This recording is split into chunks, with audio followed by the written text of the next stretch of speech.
If I mute my mic clearly, you guys probably be able to hear me. I was just saying mornings with the welcome to mornings with the focus. Sorry for not being around yesterday. Back today. Got a lot to get through.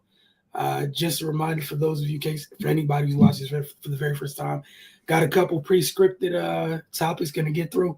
After that, it's on you guys. Hit the comment section.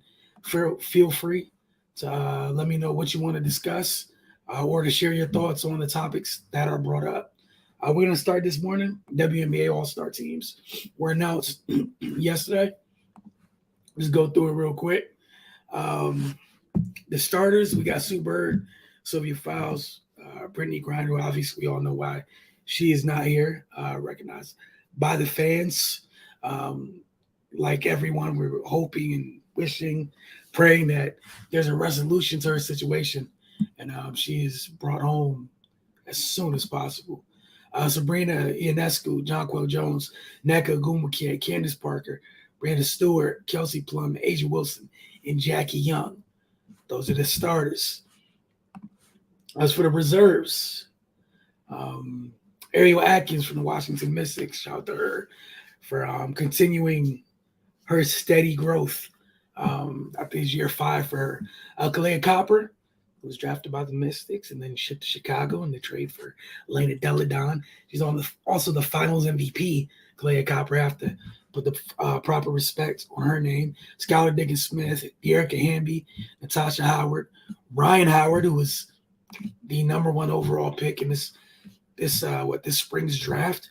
Brianna Jones, Marilyn Turp, shout out to her for her steady growth each and every year in this league.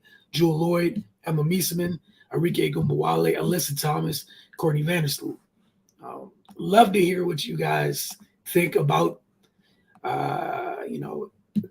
Definitely feel like there was some snubs on social media all through yesterday.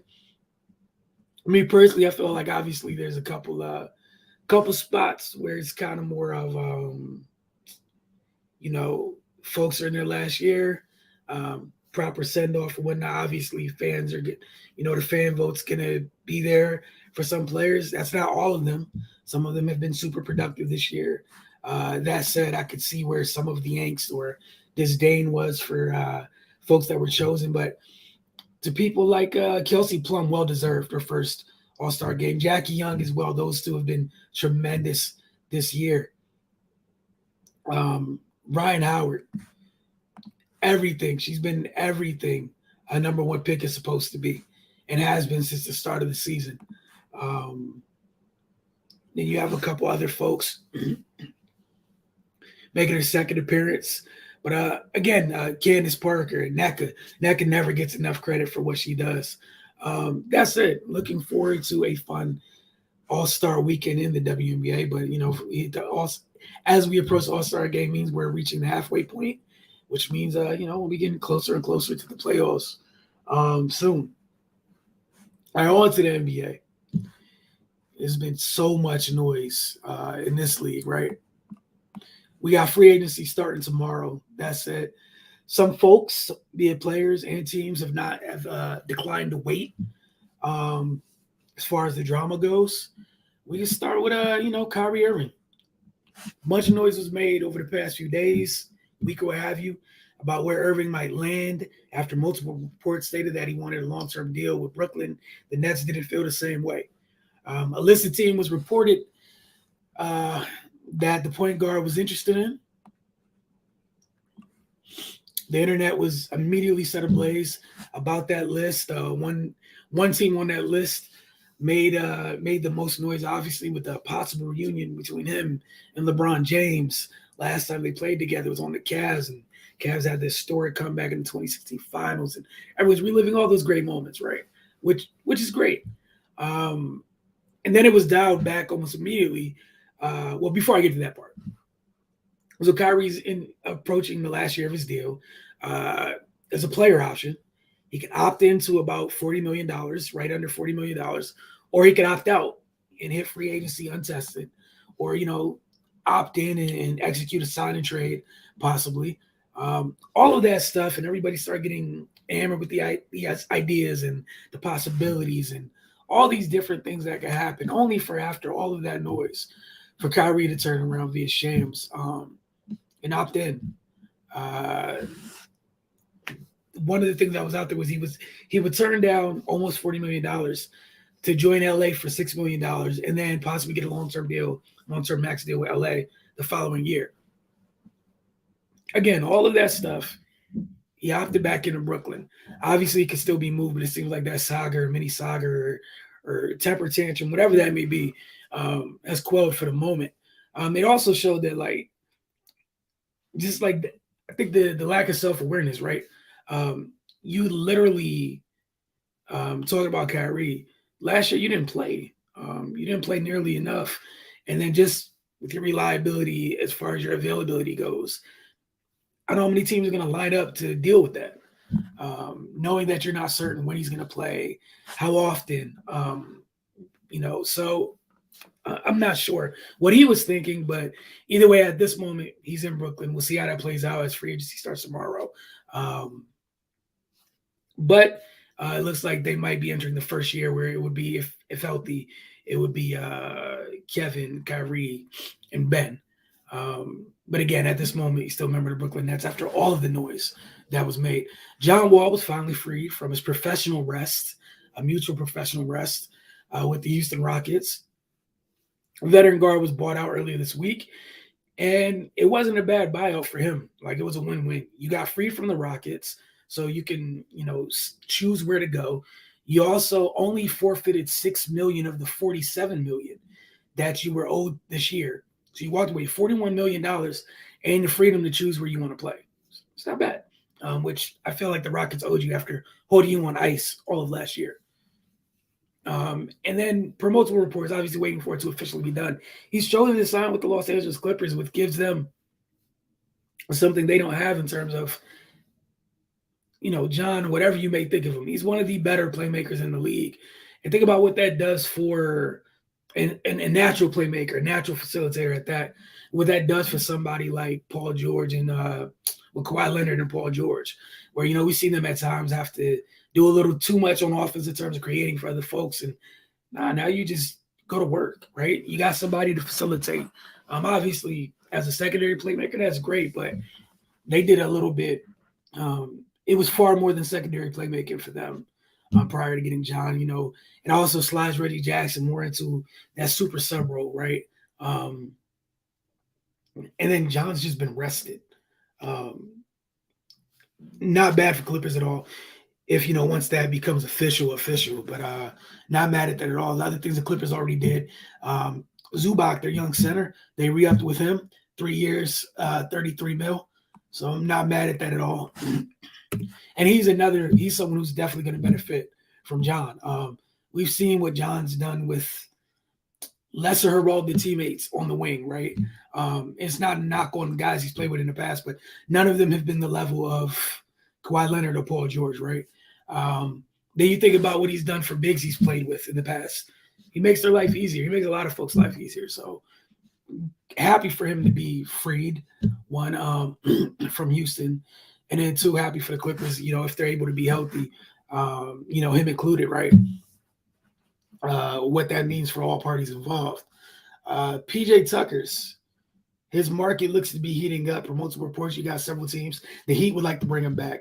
The Sixers are after PJ Tucker. And then, you can't count out the Nets relationship he has with Kevin Durant. If the reports that the Nets are indeed interested in his services, it'd be interesting to see what happens. Again, free agency kicks off tomorrow.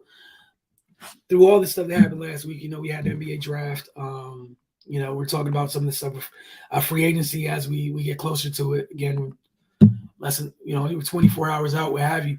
The Charlotte Hornets, they thought they initially signed Kenny Atkinson to be their head coach. Kenny Atkinson kind of chose to stay with the Warriors. People didn't really see that happening. And then the Hornets didn't have a coach, went through the draft without a coach. And then they just re-signed Steve Clifford. We saw him during the Kemba Walker days in Charlotte. Solid coach. We know what he does when he brings to the table defensively. But they re-signed him. A solid draft for them, getting Mark Williams. They definitely needed it. The noise around, are they going to keep Miles Bridges? Things of that nature. Looks like Mitch Kupchak has come out and said that they plan to match whatever, match any offer that he's given. We'll see if that rings true, because we've seen teams in the past sometimes with different players in the past where, oh yeah, we'll match, and then somebody comes with something outlandish, and some teams still do match it, but it was more than you expected because somebody did too much. So we'll see how that goes. As far as NFL goes, Deshaun Watson had started his hearing with the NFL yesterday in terms of receiving any possible punishment from the league itself. We all know what's going on with his situation in terms of civil cases after what happened with the grand jury. But there's 24 civil cases, 22 of which were settled. Still waiting to see what happens with that. With those cases that are still open. But as far as the NFL goes, we were hearing things like indefinite suspensions to start. Heard things like the NFLPA might fight back on some of that. I don't know how they would, but hey, because usually there's that big thing about protecting the shield, yada yada. Also, just with some of these things being settled, at the very least, like, dude, that's some wild stuff there, right? I think that's fair to say. Some outlandish behavior, to say the least. Gonna see what ends up happening to him in the Cleveland Browns, right? Because if he's suspended for half the season or the whole season, what that means for them, they still in that weird place they are with Baker, which is moving on but trying to find where he goes, while also paying him. So we'll see. His hearings with the NFL are supposed to continue today, so I'm sure there'll be more news later in the day. Another wide receiver gets paid. This time it is the super talented and underrated Terry McLaurin. Scary Terry signed a 3-year extension that's worth up to $71 million. He gets up to $71 million. That's how much the deal's worth. 3 years up to $71 million. He gets a $28 million signing bonus as soon as he puts pen to paper. And then of the new money in the deal, that's after the signing bonus, 76.4% of the new money in the deal is guaranteed. Kudos to Terry. And then he'll be able to, re-enter the market probably about when he's 30. Like Deebo Samuel, he's one of the older, he's one of the members of that draft class. What was that, 2019? With those wide receivers, that's a little bit older than the others. Him and Deebo have that in common where, they're both going to be 27 during this season. So that means Deebo still hasn't got paid yet, but it seems it'll probably happen on the Niners timeline, which is what most of us expected to begin with, which is they usually get those deals done next month. Training camp's July. I think camp opens July 26th for San Fran. I wouldn't be surprised if I think they're getting closer to Jimmy throwing again, so pretty much waiting for him to pass a physical. Doubt that you'll be able to trade him for anything. Be shocked. Release him. Got some money to play with. Easily throw get Deebo his money immediately, and you go on with your life. But again, I'll give you guys a moment. If you guys have any comments or anything else you guys wanted to discuss, again, thank you for those that tuned in this morning to watch live, and thank you to those of you who tune in a little bit later. We truly appreciate it. Don't forget, on our Roku channel, this documentary produced by Vaughn Myers and the Focus TV. Ed Myers, a DC basketball story. Urge you all, got a Roku television device, all you have to do is in the search box type in the Focus TV. Double click OK to add the channel. Once you open up our channel on Roku, it's right there. It's the most recent video that was added. That was added. It's a great story. Would love for you guys to take a look at it. Come back and tell me what you guys think. That said, y'all have a great day. Don't see any comments or anything. Y'all have a great day. Next week I will be gone. So let's go. What I was gonna say. We'll go again tomorrow and Friday. Then I won't see you guys till like the 12th or 13th. And on that side of things, probably a little bit more heavy NFL, man, because we'll be 2 weeks out from training camp. Which means like football is legit back. But again, if you get a chance, go check out Ed Myers, a DC basketball story. put together by Vaughn Myers, the folks here at the Focus TV. You guys have a great day. Thank you very much for tuning in.